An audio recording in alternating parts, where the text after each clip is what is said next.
Welcome to TechTastic, the podcast that explores the cutting-edge world of technology and its impact on society. New breakthroughs and developments are revolutionizing the world around us, presenting exciting opportunities as well as complex challenges. We'll explore the big ideas and key players driving these transformations, as we seek to understand the implications of these advancements for our lives, our communities, and our planet. Join us on this journey of discovery and exploration as we navigate the fascinating and ever-evolving world of technology. This is TechTastic. Jonathan, welcome to It's TechTastic. It's wonderful to have you here. Well, thanks for having me, Christian. How are you doing today? I'm doing fantastic.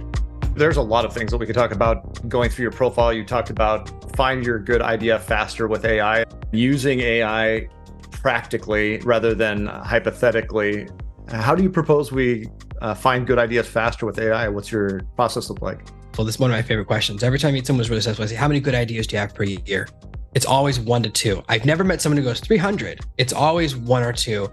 A lot of bad ideas and a couple of good ones. And that's normal. So as a beginner, you don't realize that. So you think my first idea is going to be a winner. Most people think your first idea was a good one and that my first idea is a good one, but it wasn't, right? That's why you're smiling. It's terrible. Yeah. Normal. Yeah, my first idea got me a cease and desist from Walmart, and they don't mess around. Like that's how you know. Like, oh, they have a lot of lawyers. Like you're just curious which law firm picked you because they have so many to choose from. And I hadn't even made $100 yet from the idea. I was like, boy, I'll just desist on this one since I'm not making any money.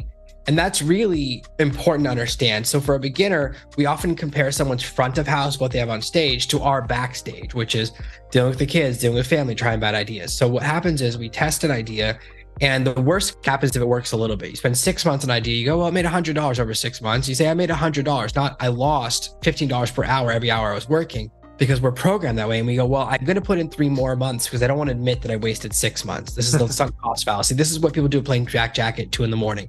Just give me one more hand. I'll just double my bet. If I win this bet, I recover all the money I lost, right? That's why casinos look so nice, because people fall for this. What's beautiful now about practical AI is that I can have an idea, test it, deploy it in a single day, and find out if it's a good or bad idea the next day. What this means is that I don't have to double down on a bad idea early. I don't have to put a bunch of time and money, and I don't get emotionally invested, which is the most dangerous thing. So the fact that I can test and deploy ideas quickly, something that takes 6 months now takes a week. Something that used to take 3 or 4 weeks now takes me a single day or 2 hours. A couple of years ago, to go from coloring book idea to it's published 6 weeks at the shortest, with working with an artist to draw each page. Now I can go from idea to it's on Amazon in 2 hours. So that means that shortening of the cycle means when I have a bad idea, and I don't feel bad, and I don't feel attached to it, the need to defend it, because I didn't spend enough time on it to get that emotional attachment. So if you hate one of my older coloring books, it hurts my feelings. I spent 6 weeks on it. You hate one of the new ones, I'm like, man, it happens 2 hours. I'm okay with it. The beauty is that if it takes me 2 hours to deploy and it's a good idea, I can spend 2 hours tomorrow and have a second book in the series. So it allows me to be agile. And this applies to every single category. Whereas in the past, designing a logo would take me either cost hundreds of dollars or take weeks of dealing back and forth with the designers, getting madder and madder because I'm asking for revisions. I'm not sure what I want. We've all had that experience, right? We finally go, you know what? I don't want to fight you anymore. I'll just take 2 revisions back. I don't want to. Now I can test, and every time I'm using an AI art generator, generate 4 new designs every 30 seconds, and no one's feelings get hurt. I've removed the emotion, so I can get to my perfect design faster, because everyone has said to the designer, I'll know when I see it, which is the thing they don't want to hear. I don't know what I want. Just keep doing things that are like more kinetic. And they're like, kinetic's not really a word. So avoid confrontation, get to your result faster. And a lot of these smaller things add up to a really big business. So the ability to write blog posts faster, the ability to research things faster, like read a book faster. Like you can say to the AI, just give me the notes. For example, you could have the AI read my book and say, hey, come up with 10 questions I should ask Jonathan. Now, as the human, you'll read it and go, 7 of these are bad, 3 of these are very good. That's how you can become a better podcast interviewer, right? It's like, no one has time to read the book. I don't expect anyone to read my book, because who could do that, right? Reading a book every day. You watch those big television shows, they have a staff of 300. There's a person whose job is just to read every guest's book and tell the host those 3 questions. Well, now an AI can replace that person's job. Probably why they're on strike. So that's the kind of thing you can do at a startup, is think every task I do, how can I do it faster, more efficiently, or more conversationally with the help of an AI? And that's really the beginning of what's possible.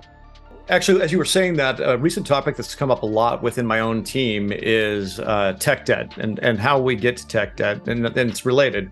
So tech debt is really just an accumulation of like sunk cost fallacies. It's something that we decided to do in the past that made sense then, turned out to be a bad decision now, but we won't address it because we've already spent the time and money on it.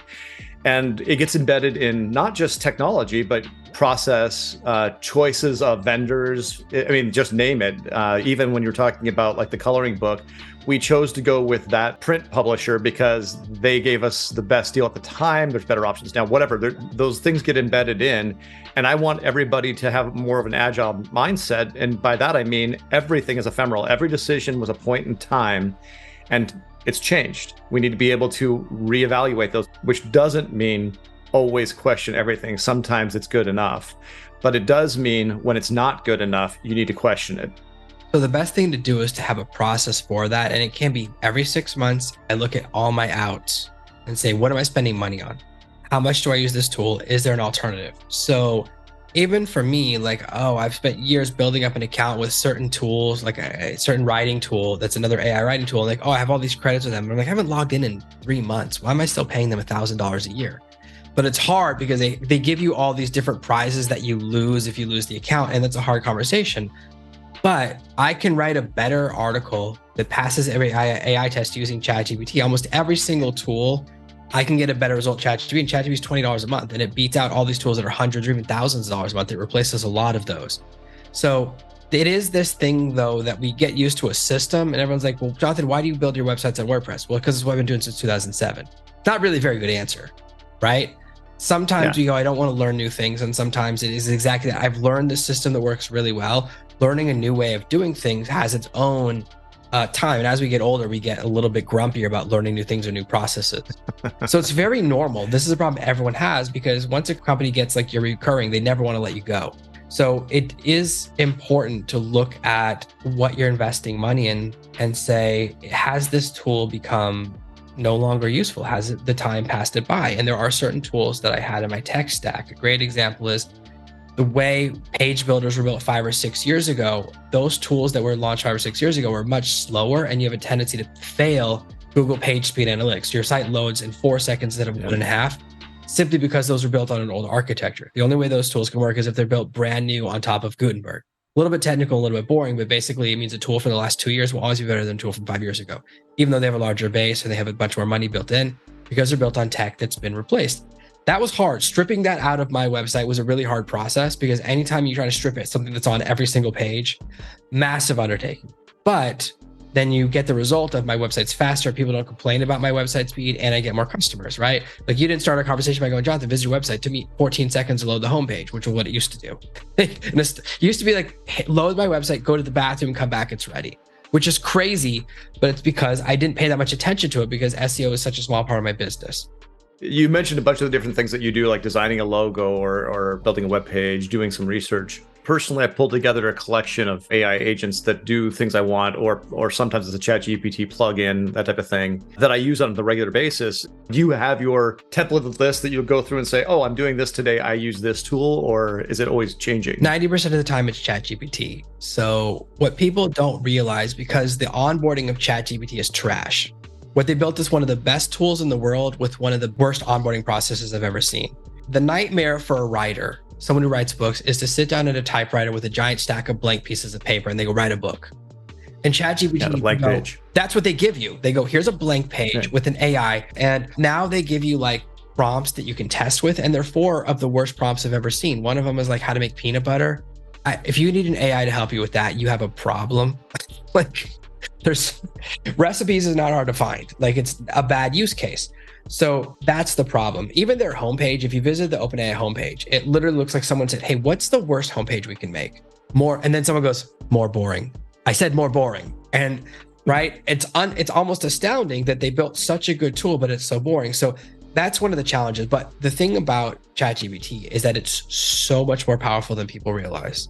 It can do every single type of task you're thinking of. You just have to have the right set of prompts in it. So prompt engineering is kind of this market that's entered in between where people give you like a prompt. So I have a lot of prompts I copy and paste that can do really powerful tasks. And it kind of converts it from a tool that can do anything. That's the challenge, is that when something's really powerful, it's very hard to learn. Like, it's really hard to learn how to fly a plane. There's so many switches. Whereas learning to drive a motorcycle is very easy because there's about 4 and a car's in between, right? So that's the reason that a lot of people, I think 86% of people have tried ChatGPT 0 times. And then the 14% that have tried it, most have tried it once and been like, this is too hard. So they have a major problem in their onboarding. It's very interesting because they should have ChatGPT write an onboarding process. So once you overcome that learning difficulty, you can start to get better and better. For example, you can load in specific people. So I have ChatGPT, I load in a copywriter, and it's a specific person I know when I'm writing one type of copy, and I use a different copywriter when it's a different type I know. And because I know them, that sounds right. It knows who I am. When I was editing my new book, I put it into my voice and we kept getting into fights. I was like, stop doing that. And he was like, I do what I want. I was like, it really is me. Like, right. It's exactly why I didn't want a twin and ocean profile. So you can give it a super detailed personality profile and it will be that personality. You can give it a skill chain, which is you're good at this, then this, then this, then this in order, and it will create a very specific character. So knowing that it can do really advanced things there's kind of the sky is the limit. We're still figuring out what everything can do, but most tools are using ChatGPT's API. So what you really need to understand is that there's only 2 tools out there. There's ChatGPT and there's Stable Diffusion. Stable Diffusion is the image generator. Every single image generator out there is built on top of Stable Diffusion, which is a free open source tool. So I use Midjourney a lot. All they have done is add an engine on top of Stable Diffusion, and then I run it through their graphics card instead of locally. Same thing for Leonardo AI. Great AI tool, still Stable Diffusion, run on their servers instead of my local computer. So once you realize, oh, everyone's using the same 2 tools, it starts to even the playing field, because you go, oh, I just need 1 from each category. You don't need 10 image generators. You don't need 4 text generators. You just need 1 of each. And you can accomplish about 99% of what you'd want to do. It's not technically true, but it's close enough. There's Anthropic with Claude. There's Meta with their Code Llama. So there's different technologies at the base of them. But for the most part, you're right. Just come down to, am I doing generative in the form of visual or sound? Because there's some for that too. Or am I doing it for text? And I only really need 2 tools. I don't need 50. Yeah, like Claude and ChatGPT aren't going to give you significantly different answers all the time. There are areas like Claude is better for a longer text. It can handle a longer prompt. How often does that come up for your average user? It's not that important for most people. So there are minor differences, which are kind of like differences without a distinction. But for the majority of use cases, you just pick the one you like, which is either the Facebook one, the Google one, or the OpenAI one, which is Microsoft's. And for image generation, again, they're not significantly different. You're going to basically get images that are drawn the way you want from one. It's very easy to think, oh, I need to master each of these tools. And that's when you start to get like a low ROI on your time. Like you said, oh, I spend more time and get to get tiny, tiny changes. One of the reasons that I was thinking about this in context of starting a company, doing all the research, is that when you're first proposing something and you want to go out there and raise money against it and you want to go build a company against it, there's a ton of due diligence, both you need to do, your investors will do, and it's a massive amount of time suck. But there are tools that are like ChatGPT, Claude, HeyPi, whatever, that could, if they had current context, if they were able to use the web. Well, now OpenAI has made it so that with ChatGPT, you can have the REST interface so you can actually do it. But to do that, it's still, to your point about the user interface is subpar. It's really oriented towards the tech nerd that's already fairly versed in this space and just giving them a better tool. And what some of those other tools, the agents and the plugins have been really good at is that they've gone and made the interface better. So if you're going to go do this specific thing, here's a tool that's really been oriented on making ChatGPT do that thing. I'm going to go write an article on this technical subject. Great. There's a tool for that. You could do it in ChatGPT, but then you have to go learn ChatGPT, which hasn't made it very easy to do, but doesn't invalidate your point. You only need to know the 2 tools. It's just that there can be shortcuts. Yeah, absolutely. But the most important thing for someone who's kind of thinking about these tools is to go, it's not optional. In 2 or 3 years, nobody who can't use an AI tool will be able to have a job, because you wouldn't hire an accountant who goes, yeah, I don't do calculators, I don't do spreadsheets. So in the same way, your choice is someone who's faster or someone who's slower, you'll always choose faster. So we're in a really cool window of time now where it's optional. That's going to disappear in 3 to 5 years for small businesses and for employees. So The best thing to do is just dive in and go, you know what, I'm going to play around with this tool. I'm going to watch some YouTube training videos and just copy and paste and see what happens and go, okay, this one works for me. This one didn't work for me. I like this style. I didn't like that style. The final thing I'll say is that every time you start with a question. I always say, ChatGPT, I want to do this. What information do you need from me to get that goal? So by starting with a question, you remove that garbage in, garbage out risk, because you say, this is what I want. What data do you need from me to give me the result that I want? And it will bypass a lot of the things that are causing early users to hit a wall. So Jonathan Green, thank you. That was wonderful advice. Get in, get going, start learning, become the 1%. So your website is servenomaster.com. That's right. Yep. You said that you're spending a lot of time discerning between real AI and not real AI, and works and doesn't work. Is that where somebody might find that information, be able to learn more? Yep. Everything is there. If you go to servenomaster.com/AI, that's the page where I put everything about my new AI books, what I'm talking about, what I'm researching. But again, servenomaster.com, you can Google it. Every single result is me. The first 100 results are all me. So serve no master, you're gonna get me. You're not gonna get anyone else. Fantastic. Thank you for joining me on the show today. It was wonderful to have you. Thank you for having me. And that's a wrap for this episode of TechTastic. I want to thank you personally for joining us, and we'll see you next time. Until then, keep exploring and stay curious.